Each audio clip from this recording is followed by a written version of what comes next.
If you haven't yet, please like, subscribe, and turn on the notifications to this channel.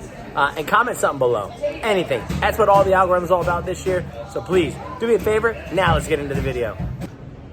What's up, guys? Sober Day number 800 here. The official video.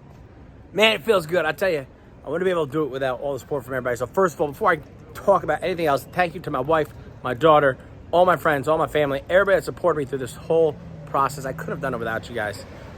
To my intensive outpatient crew, you know, back in the day, all the way even to probation, you guys have led me on the right path, and I can't thank you guys enough from the bottom of my heart, because I truly don't think I'd be here today.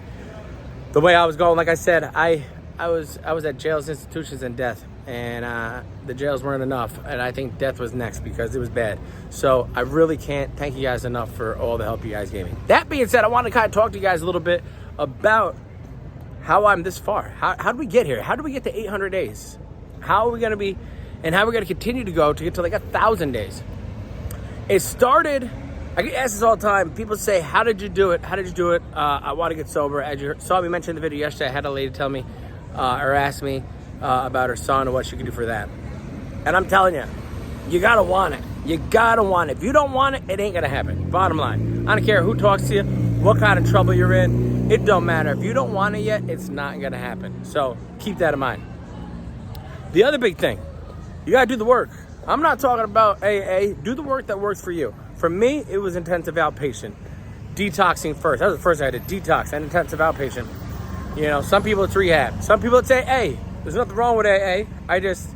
I subscribe to something a little bit different. And that's just how I feel. But do what works for you. Find something that's going to work for you, what you're comfortable doing. Surround yourself with good people. That is huge. Surround yourself with people that are actually going to help you and help you grow, help you do better, people that actually care.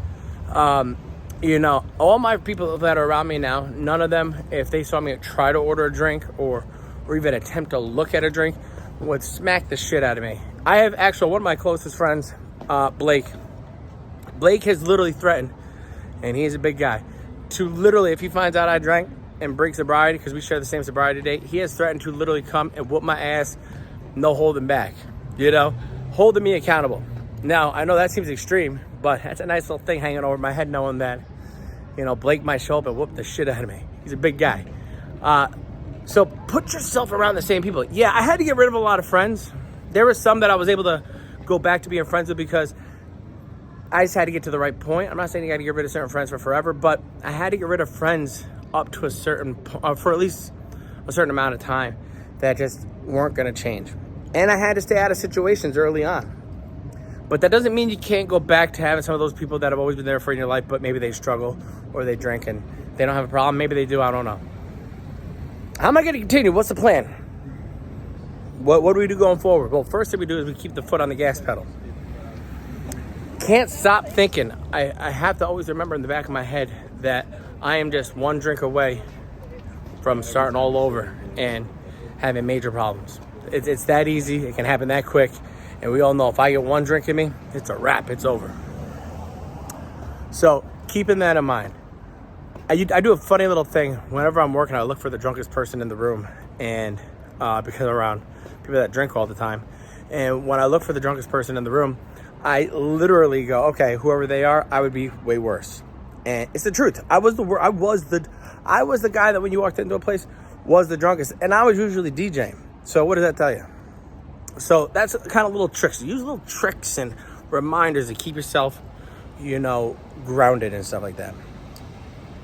How am I going to get to 1,000 exactly? Well, I'm going to continue doing everything I've done. I'm in therapy twice a week. I'd go more, but they won't let me. I've been working on some stuff that clearly affected me throughout my life and I never dealt with before, and that's going to take some time. So, you know, 200 days is when I hit 1,000. You know, that's less than a year. I don't think I'll be fully done yet, but I'm going to continue to work on these things. And from there, you know, we'll reevaluate. And by the way, always keep reevaluating. Reevaluate your plans. See what's working, see what's not. Notice if you get in relapse mode. You know, remember, relapse mode isn't taking the drink. You're in a relapse mode before you ever take that first drink, so remember that. That being said, guys, Thanks for watching. Everybody, thank you for supporting me on this journey. The journey is not even close to being over. We're just getting this thing started.